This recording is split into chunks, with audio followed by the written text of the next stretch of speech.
Geography में एक topic है, मैं आप सबको दिखा रही हूँ। जैसे ये हमने साइड में, ये खान सर की बुक है तो इसमें ज़्यादा स्पेस नहीं था, तो पीछे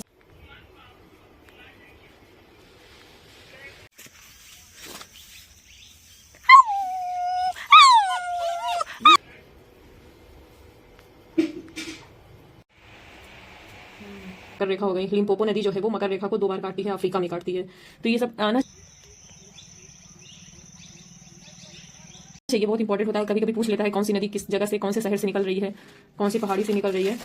और एक ये वाला है भारत का मानक समय रेखा, कौन से राज्यों से, मतलब कितने राज्यों से गुजरती है। तो ये हो गया 0 डिग्री देशांतर अक्षांश कहाँ पे मिलते हैं।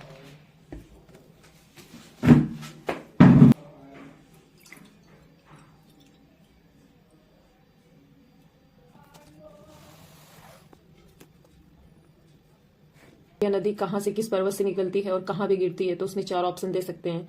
इस वजह से तो हमारी पढ़ाई शुरू हो रही है सबसे पहले हिंदी से। अभी हम चल रहे हैं हिंदी पढ़ने। ये PN पांडे, पृथ्वीनाथ पांडे की सामान्य हिंदी है। और बताऊं क्या मैं आप सबको, जैसे पता है कि RO में हिंदी जो है वो 6 टॉपिक से आएगी, और 6 में से जिसका सबसे अच्छा हिंदी रहेगा वो बाजी मारेगा।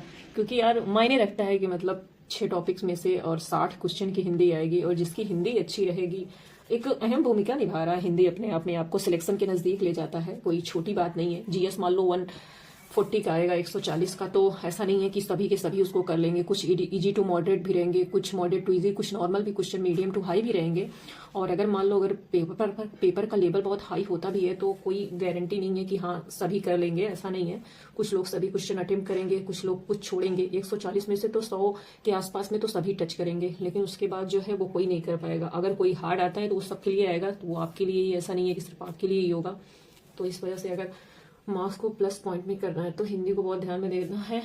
मेरा जो है वो तत्सम, तद्भव, विलोम शब्द और अनेक शब्दों के लिए एक शब्द, ये सब तो ठीक है। लेकिन एक चीज़ मुझे ये नहीं समझ में आ रहा, आप लोग मुझे थोड़ा बताना कि पर्यायवाची हम कैसे रेडी करें। पर्यायवाची ना मेरा बहुत बेकार है, मतलब सही नहीं हो रहा है, कुछ समझ में नहीं आ रहा है। चलो ठीक है, जैसे अब ये जिस स्त्री का पति जीवित हो, सधवा या सौभाग्यवती, जो सत्य ना बोले, सत्य बोलने वाला सत्यवादी, जहाँ खाना मुफ्त में मिलता हो, सदाव्रत या लंगर बोलते हैं, स्वयं का हित रख जाने वाला स्वार्थी।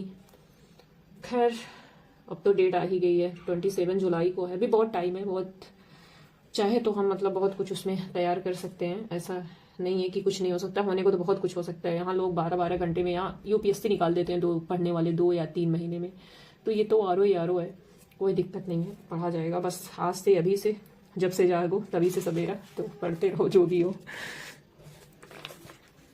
से पता होना चाहिए। और ये जैसे बहुत ही इंपॉर्टेंट क्वेश्चन है, ये हमेशा पूछता रहता है। जैसे होता नहीं है, शहर का नाम दे देगा और नदियों का नाम देगा कि कौन सा शहर किस नदी के किनारे है। जैसे हडसन नदी है, ये संयुक्त राज्य अमेरिका में न्यूयॉर्क राज्य के एडिनॉन्डेक पर्वत से निकलकर अटलांटिक महासागर में गिरती है। तो वो जो अरेंज करने वाले क्वेश्चन नहीं आते हैं, मिलान करने वाले, तो उनसे तो आज मैं सबसे पहले एशिया को ढूंढूंगी और एशिया को ही पढ़ूंगी, क्योंकि एशिया जो महाद्वीप है वो काफ़ी बड़ा है। तो ये रहा एशिया महाद्वीप, और मैं इसमें सबसे पहले इसमें एशिया है, एशिया के बाद यूरोप है, अफ्रीका, उत्तरी अमेरिका, दक्षिणी अमेरिका, ओशिनिया, अंटार्कटिका लास्ट में है। तो उससे ज़्यादा नहीं, लेकिन ये सबसे, इसका जो क्षेत्रफल है, एरिया है, वो सबसे बड़ा है। तो सबसे पहले इसी को निपटाएंगे। अभी चल रहे हैं इन सबको पढ़ने, उसके बाद आप सबसे मिलेंगे फिर।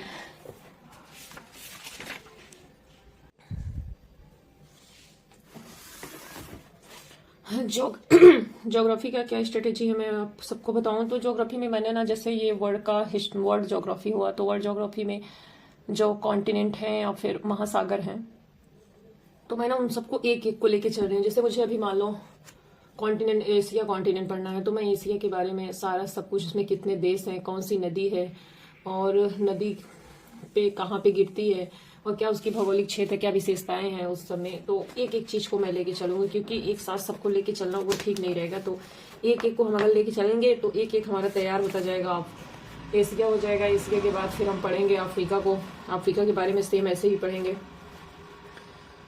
तो अभी हम यहाँ पे आज पढ़ने वाले हैं। अभी जैसे ये है उत्तरी अमेरिका की प्रमुख नदियां। अब उत्तरी अमेरिका में कौन कौन सी नदी है, जैसे ये है रियो ग्रांडे नदी, ये संयुक्त राज्य अमेरिका की मैक्सिको से सीमा बनाती है, उसकी यानी कि बॉर्डर टचिंग करती है, एंड तथा मैक्सिको की खाड़ी में गिरती है। कोलंबिया नदी USA में रॉकी पर्वत से निकलकर प्रशांत महासागर में गिरती है। तो इन सबसे ऐसे क्वेश्चन बन सकता है कि कोलंबिया, अब हमने काफ़ी हद तक पढ़ाई कर ली है, जैसे हमने आप सबको दिखाया। जो अब इसको बंद करके रख देते हैं। अब अगला स्लॉट फिर देखते हैं किस टाइम लगाते हैं। अभी के लिए फ़िलहाल इतना बहुत है। अब चल रहे हैं सोने, क्योंकि अब 11 बजने वाले हैं। 11 नहीं, 9:53, यानी कि 10 बजने ही वाले हैं। तो अभी खाना भी बनाना है। खाना भी है, थोड़ा सा भी जूस भी बचा हुआ है स्लाइस का। हो ये बोतल ऑलमोस्ट खाली हो गई, क्योंकि रमज़ान चल रहा है तो ज़्यादा कुछ दिन में कुछ खाना पीना रहता नहीं इस टाइम। एक अचानक इंसान सडनली कितना ज़्यादा खाए, तो थोड़ा थोड़ा खाते पीते रहते हैं, पढ़ाई करते हैं। अब खाना बनाएंगे, खाना खाएंगे, उसके बाद सो जाएंगे, फिर उठेंगे 3 बजे, तो फिर से पढ़ेंगे। उसके बाद आप सबसे मिलेंगे फिर। तब तक के लिए वीडियो को एंजॉय करें।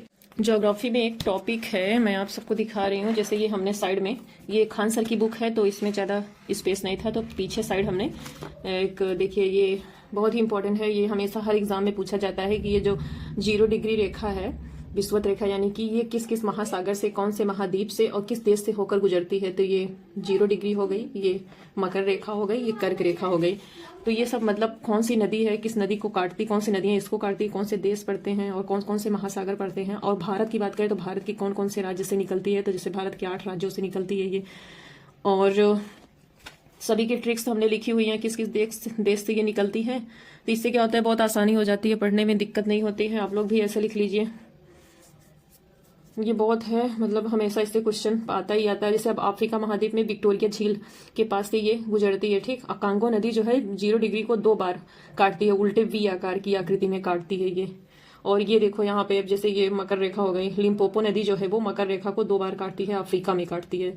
तो ये सब आना चाहिए, बहुत इंपॉर्टेंट होता है। कभी कभी पूछ लेता है कौन सी नदी किस जगह से, कौन से शहर से निकल रही है, कौन सी पहाड़ी से निकल रही है। और एक ये वाला है, भारत का मानक समय रेखा कौन से राज्यों से, मतलब कितने राज्यों से गुजरती है। तो ये हो गया 0 डिग्री देशांतर और अक्षांश कहाँ पे मिलते हैं आपस में, मतलब ये वाला क्वेश्चन। और ये तो जनजाति वाला क्वेश्चन है। तो बस ऐसे धीरे धीरे एक एक टॉपिक को हमें कंप्लीट करना है। अभी टाइम है तो हो जाएगा, कोई बहुत बड़ा मुश्किल काम नहीं है।